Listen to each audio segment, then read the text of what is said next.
Hello guys, welcome to my channel.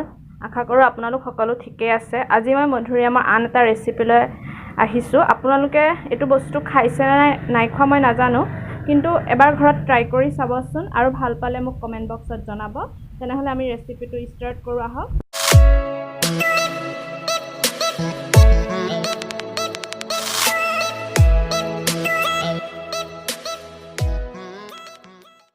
ইয়াৰ কাৰণে আমাক লাগিব দুটা মিডিয়াম সাইজৰ মধুৰিআম, নেমু, জিৰা, জালুক, নিমখ, চেনি, পদুনা পাত, নৰসিংহ পাত, জলকীয়া।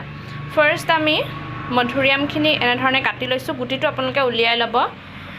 এখিনি তাৰ পাছত আমি নেমু ৰস এড কৰিম।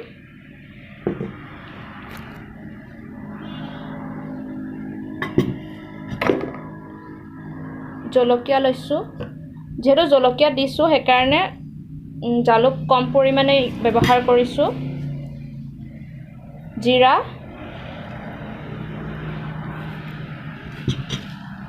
অলপ নৰসিংহ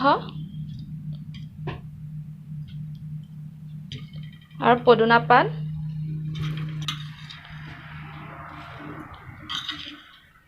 চেনি অলপ দিছো আৰু নিমখ অলপ দিম। এইখিনি ভালদৰে মিক্সিত মাৰি লম। এইখিনি আমাৰ চাটনি ৰেডি হৈ গৈছে।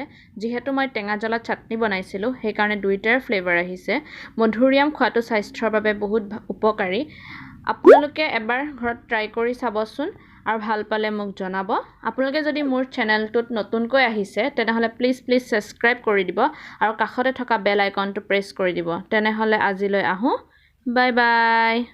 Always do it on my own, so I gotta get through it. And the only thing I know is to love what I'm doing.